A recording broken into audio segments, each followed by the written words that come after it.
So it's a fact the last 4 years have been difficult. Macroeconomic issues have been pressuring marketing budgets, empowering procurement and finance departments, reducing the freedom of the CMO, and limiting the profit margins for marketers and for agencies. And in our industry, it's been further complicated as marketing dollars are spread more broadly, scope lines are blurring and overlapping, specialty agencies continue to pop up, crowdsourcing and user-generated content is on the rise, and pitches and jump ball projects become more popular every day. We've all seen headlines like these, and unfortunately, we all know the reality behind these. This one on the bottom being the toughest one. Let's make a deal. Agencies find more wins tied to compensation compromises. And so hopefully, after today, we can be a little bit tougher on that. The model continues to tighten. Labor costs continue to rise to get good talent. Investment costs in infrastructure, IT, technology, those things continue to rise. And other costs for agencies continue to rise, whether that's costs that are being pushed to us by the client, like third-party liabilities, patent issues, or just even the timing of cash flows that continue to be pushed off on us. And as a result, profits continue to get pushed down. Here's a quote from an Ad Age article about value. Clients have difficulty defining, measuring, and aligning on the value of their marketing, let alone figuring out how to define and measure their agency's specific contributions. The degree of difficulty increases when a marketer is working with multiple agency partners. So we heard it from the introduction speakers as well. Value, it's all about value. But if the marketers can't define it and we can't define it, then it's going to be difficult to set up structures that align with that. The financial pressures have taken the conversation and the power away from the CMO and their office and allowed their finance and procurement friends to take on the power. And with those departments, agencies are viewed more as a commodity every day than a value or the creative provider. This is a graph that talks about the perceptions of how procurement defines value. So the top bar talks about when procurement folks were asked how they define value, they talk about maximizing growth and impact.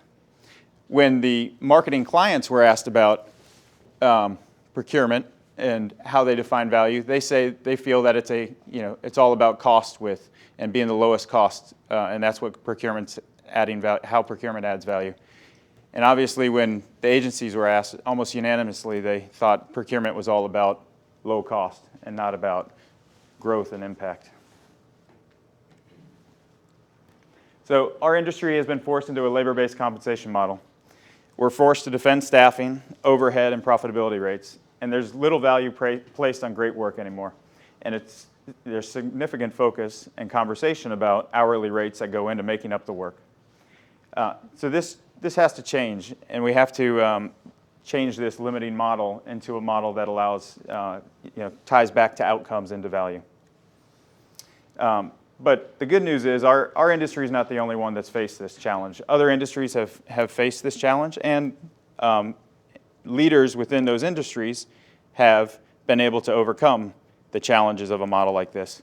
All of these, whether it was retail or fast food, airlines, and even consulting, they all face the challenge of compensation and value and getting, pricing their products properly. The leaders in some of these industries have been able to overcome that and still have a premium placed on their product. So the trick is, how do we do that, and how do we do it not only for our individual agencies, but for the industry? And the first way we do it is by being prepared. Last year, the 4As introduced the compensation pillars. And they talked about agencies should be sure agency principals are involved in comp discussions. We heard that this morning from these folks as well. Are our leaders involved in the compensation discussions? Are we willing to have the right people at the table to have the discussion? Make value the crux of the conversation. Whether it's value, outcomes, creativity, talk about that, not about hours. Develop and live by comp principles. Does your agency have compensation principles?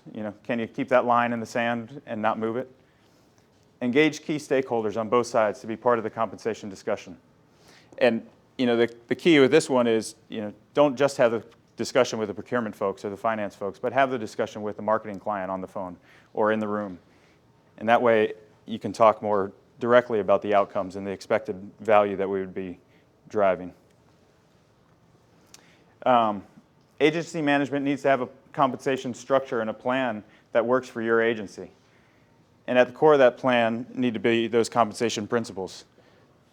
The agency needs to be able to articulate those internally and to clients and then live by them. So are they principles about profitability? And do you want to make sure you have a certain profitability? Are they principles about creative freedom? Are they principles about who you work with? Are they principles about industries you work in or don't work in? And are you willing to, time after time, live by those values and understand why? A big part of the discussion obviously has to be the scope of work, and defining a scope of work that everybody understands clearly on both sides, and that then you can internally describe and make sure that internally your agency clearly understands the scope of work. Like Chuck referred to, if there's a certain amount of money that they have, and then the conversation needs to be about what you can deliver for that certain amount of money. And if they want to go beyond that, then there has to be a discussion about the next chunk of money. We also need to understand our numbers better than any procurement person or finance person could. Do we understand our labor costs? Do we understand our overhead rates? Can we describe them if we need to get into that conversation? Do we understand the difference between profit factors and profit margins? Being able to have those conversations and work and have clear conversations with procurement is important. We need to talk to the client about making the investment in marketing, not about the cost of marketing. It is an investment in creativity. It's an investment in their brand. And we have to have an open dialogue about how the agency will add value.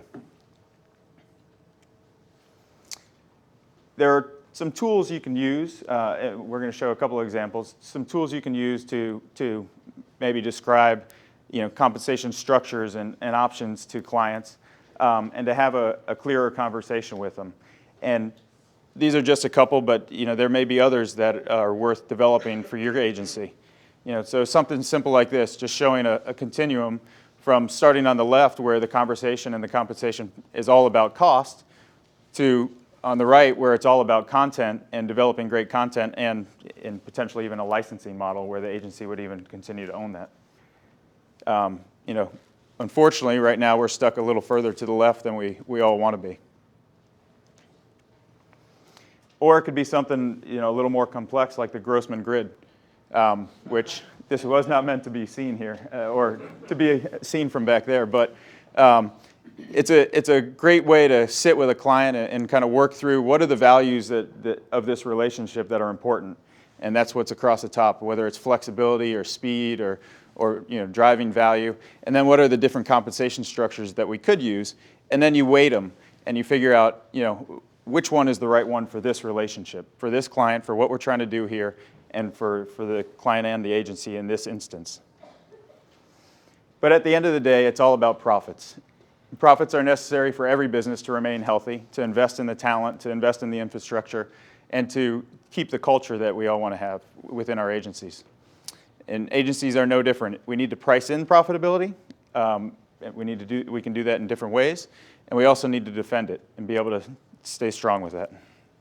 This graph highlights, while we've had a lot of conversations with procurement about our margins, this graph highlights in 2010 when you looked at the top 10 advertisers and their profit margin versus the top 5 holding companies and their profit margin, the top 10 advertisers were about 4.5 percentage points higher in profitability than agencies.